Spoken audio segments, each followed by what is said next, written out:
What's up, YouTube? Welcome to the last video of the year for my channel. I was gonna chill, and just enjoy the New Year's, but I wanted to make a video, at least one more before the beautiful year, the beautiful year of it wasn't all beautiful, but of 2024. So today I thought of reacting to a what's the channel? EWU Body Cam. So anyways, the one that I'm watching today, the title is Killer Chases Victim Down in broad daylight. So this sounds kind of wild, especially to be in the daylight. So by the time I post my next video, I'm gonna be lined up and stuff. I know I look raggedy than a bug, but anyways, let's get it. Let me turn on my all right, let's get it. All right. Damn. What? He said, I done killed them, and my heart dropped. I said, what are you talking about? Where are you? He said that he cut him up with a machete. Guests at the Country Inn and Suites in Bedford, New Hampshire are set. Bro, nah. First of all, I'm gonna guess on why dude is already doing. It's either for some money, he got backstabbed, or the dude must owe him something. The dude must owe him something. Settling down for a quiet evening indoors when the peace is suddenly shattered. As investigators gather the facts, they're unaware of another utterly harrowing secret hidden inside one of the hotel rooms. The following report is based on police records, and most of the footage has never been seen before until now.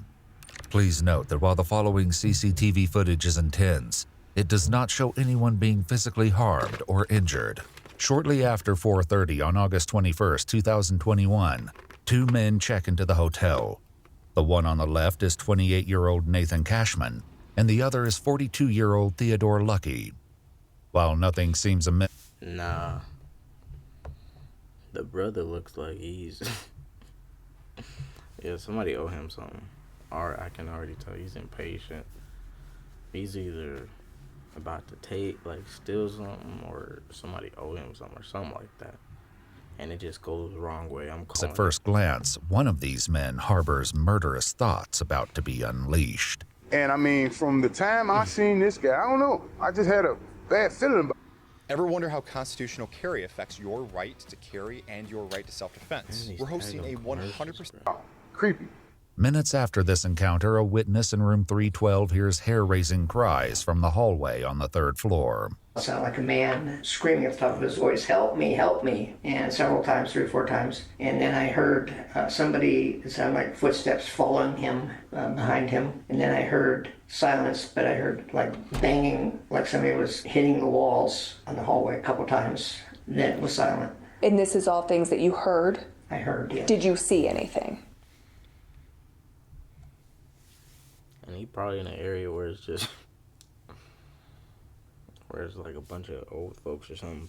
Because, I mean, if you think about it, no one's really going to be... I mean, and it's the sad thing of life sometimes, People don't always give a helping hand, even when you hear somebody, but...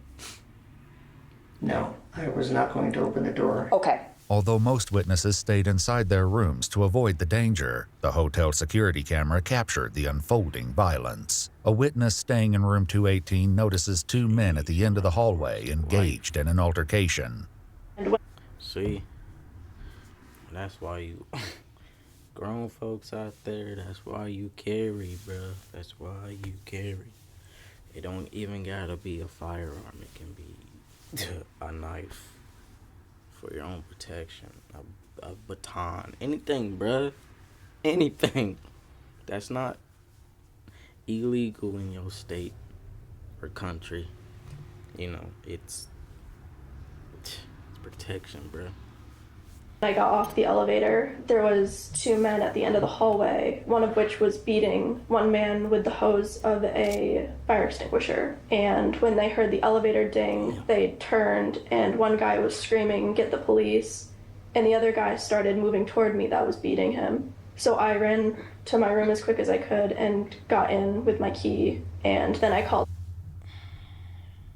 I'm just trying to picture myself in this situation, and it's like I already be carrying like mace or my firearm. I mean, sometimes I carry both, but like, you know, I'm always having something. If it's not a knife, it's mace. If it's not a mace, it's a knife. If it's not a knife, it's my fire. You know, it's like, come on now.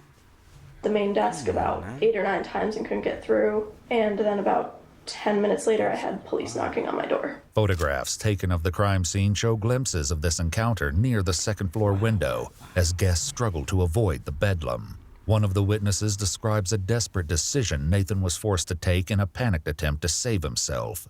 And when I came out, I look up. I said, oh, man, this dude jumped out the window trying to save his life. You know what I'm saying? There's blood all on the window. The frame of the window's on the ground right there. And then that's when the other maintenance guy that's here was sitting in his car. I went over and told him, I said, man, did you see that? He said, no, I didn't see nothing. I was down on my phone. I said, man, look, dude just jumped out the window. 2 minutes later, at least 2 minutes later, there's a white guy running around the corner. And then all of a sudden, the guy came behind him with the black guy with the red hair had a machete in his hand. And he whacked him in the back of his head right before he went in and put like another gash of many gashes that this guy already had on him. So he goes in and I'm like, oh man. As Theodore chases Nathan back inside the hotel, another eyewitness recounts what he observed inside the lobby as the assault nears its gruesome conclusion. The two people came blasting. Protect himself.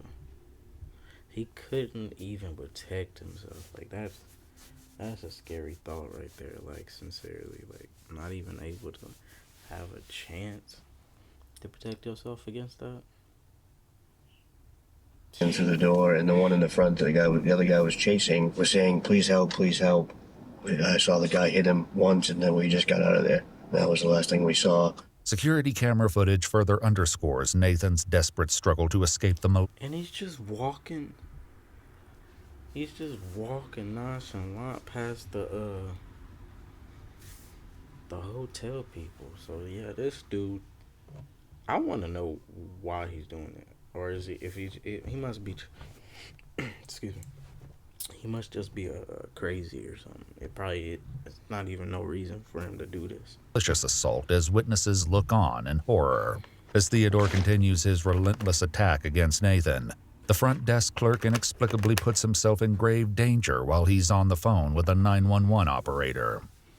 While it may seem that this situation is coming to an end, Theodore is just getting started, and another horrifying discovery remains to be uncovered behind the closed doors of this hotel.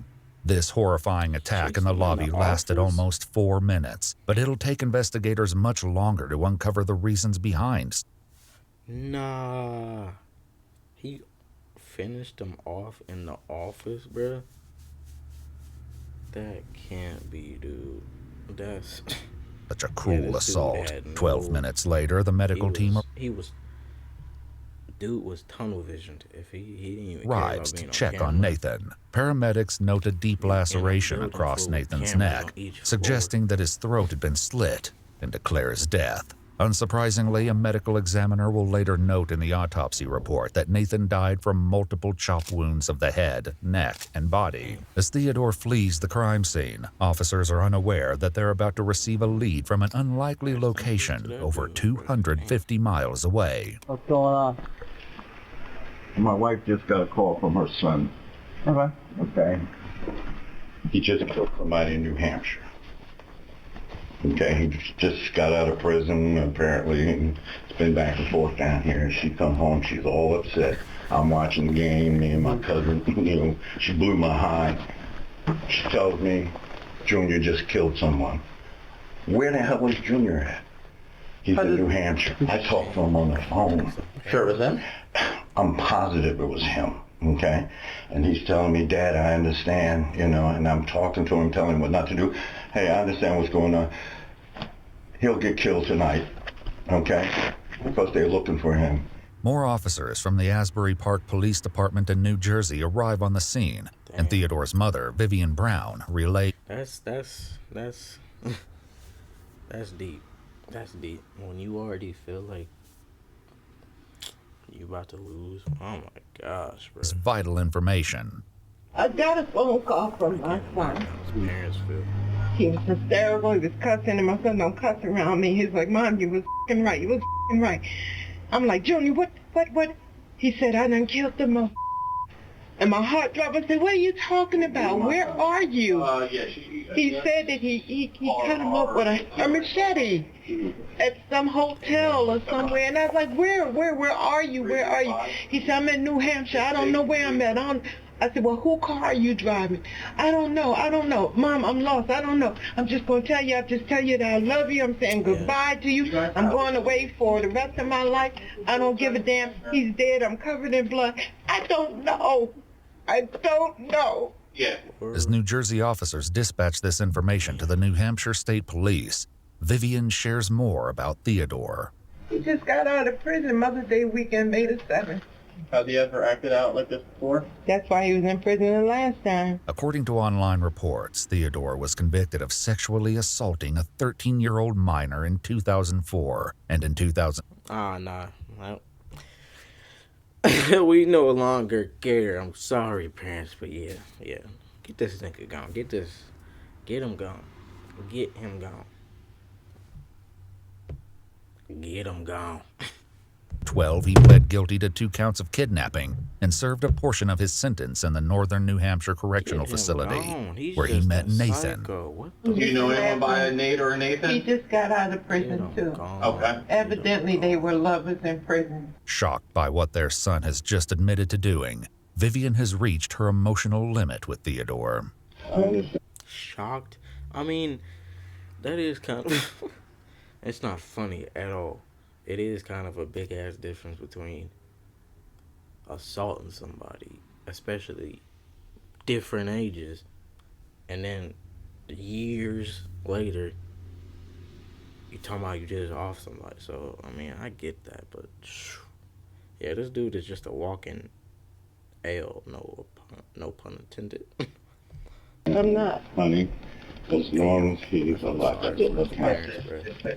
Okay. When he took that boy's life, he should have took his right along with it. That's the way I feel about it. You don't go around here killing nobody. I don't care what they do to you. You don't take nobody's life. I understand that. You don't do that. I just don't want him to die of being stupid. I hate to say it. He took someone's life. I don't want to hear that. He should have took his life right along with it. If he wanted to take somebody's life, he should have took it. Theodore's parents and the officers don't know yet that this is only a part of the crime he committed that day. Soon, a call comes in that changes the entire dynamic of the situation inside the apartment. Hello? Hi. We're Charity Water. Nah, this is if we lost you at Charity, we get it. He turned himself in. He's ready to walk in. Bro. Junior? Yes, Mom. Why, baby? Why? I love you, Mom. I love you too. Where you at? What police station you at? What police station is this? Bedford. Yeah. I took somebody's life, Mom. I did it. As Theodore speaks with his parents, one of the officers makes an alarming observation. I don't think he's in custody yet. Junior, whose phone are you on? My phone. You are in handcuffs? No, I'm at the police station. A fireman just walked out. Thankfully, Theodore is taken into custody without further incident. As detectives escort him into an interrogation room and read him his Miranda rights, they will soon confront him about yet another bone-chilling discovery made at the hotel. Nathan was my boyfriend. Okay. All right. How long have you guys been dating? Over 3 years. Okay. Nah. Whoa. Hey, do what you do, but I did not expect that. I thought this was like you owe me money or I'm just tripping. It was relations in this mug, bro. Definitely going. You tell me that. You get that information from me, and I'll tell you anything you want to know. I'm telling you the information that I have is that he's deceased. What happened tonight that And that kind of caused this. I was hurt? Yeah. He got out of prison a few weeks ago. Theodore claims that he drove from New Jersey that morning to see Nathan and arrived at the hotel around noon. We'd like to know what the interaction was in the hotel room. Yeah, we started arguing about him yelling at me. While Theodore shares about the incident, officials also know there's more. Nah, throw him away. Throw him away. You tell him. This is not funny. But bro just lost his life over yelling at somebody? Come on now. And you supposed to be in a relationship? That's deep. To his story as they explore the timeline of events. I guess you said, did stuff happen in the hallway, or was it down into the lobby? Or could you help us understand where things kind of happened? It happened in the lobby and in the hallway and along the hotel. And when you say happened, are you stabbing, or is it more of like a hitting, or how would you describe it? Hitting. Hitting? Like coming from up, down? Yep. And where were you hitting him? Everywhere. Okay. Crime scene photographs show the bloody machete Theodore used in the slaughter. But shockingly, Nathan was not the only victim that day. While officers were interviewing witnesses at the hotel, they discovered shocking security footage showing Theodore checking into the hotel earlier that day with 60-year-old David Hanford. But David didn't know that he was walking. Security footage photographs show the bloody machete Theodore used in the slaughter. But shockingly, Nathan was not the only victim that day. While officers were interviewing witnesses at the hotel, they discovered shocking security footage showing Theodore checking into the hotel earlier that day with 60-year-old David Hanford. But David didn't know that he was walking into a nightmare. What would really help us is there another person? Who's this other person? Later reports state that David is Theodore's ex-boyfriend and has known him for decades. Theodore later claimed that David believed they were at the hotel for a romantic weekend and knew nothing about his plans for Nathan. Who's the other gentleman that you were asking about? Is he Dave? Okay. Where was Dave? In the room. So Dave was also in the room? In another room. Oh, okay. Did he come up with you from New Jersey? Okay. As officers started clearing the crime scene, they received information that there may be a second victim. As they cleared the hotel's third floor, they knocked and received no response from one of the rooms. Upon opening the door, officers found David completely incapacitated. So you're in the hotel with Dave, and how is he, he's bound to like the bed or tied to the bed? Yeah. Okay. And did he do that sort of voluntarily, or was that something that you decided to do?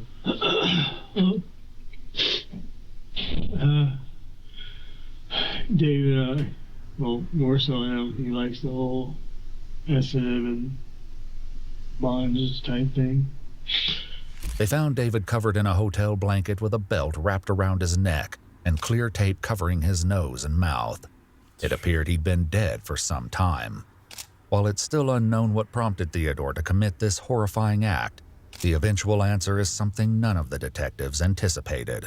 I told Dave that I was hoping for the best, but preparing for the worst. I told Dave I didn't want to hurt him. I wish that I could leave you in the room like tied to the bed. But because I told you everything, you might get and tell everything. But I said, well, things go south. I knew what I was going to do. You didn't want him to get out? No. You mentioned you didn't want him to say what you had said about Nathan. Yep. Theodore claims that he kept David inside the room and eventually suffocated him to death because David knew about his plans. He feared that David might have escaped and warned Nathan about the impending attack. But to understand what motivated Theodore to attack Nathan, detectives must explore their relationship. 2 weeks prior to the events at the hotel, Theodore and his friends drove up to visit Nathan and noticed something odd about him. But then I came outside and I was talking to him and I noticed that there was a hickey on his neck. A week later, when Nathan calls off their relationship, things spiral out of control. And he said that he was breaking up. I said, why? That's when he told me he had slept with some girl. Less than 2 weeks ago, you were telling me that you want to be with me, you want to marry me, and now you're moving in with your ex-girlfriend. He told me that he wanted to see me. So of course, I wanted to see him. Was that the plan today, just to meet up and to talk, or was... Yeah. We laid in the bed together. He told me that it felt weird, because in his head, he'd say he felt like he was cheating on his ex-girlfriend. Minutes after this statement, the attack begins. I wanted to hurt him. I wanted him to feel the pain that I felt. Theodore's rage and feelings of betrayal led to the murders of Nathan and David. On November 7th, 2022, Theodore pled guilty to 2 counts of murder in the first degree. He received 2 life sentences without the possibility of parole. He's currently incarcerated at the New Hampshire State. Alright, well, that was kind of a doozy. I didn't expect that. I'm starting in the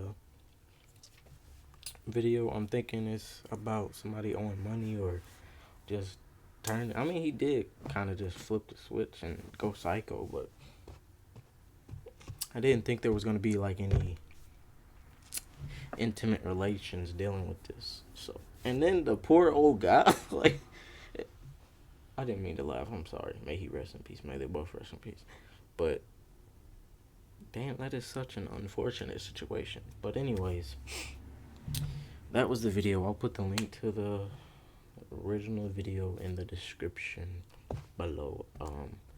If you could please at least like or comment on the video, I would appreciate that. I hope each and every one of you have a blessed New Year's and a fantastic New Year's, and next month I hope everybody gets everything, you know, like coming into 2025. I just hope it goes great for all of us so we can make this be lovely to make this country better.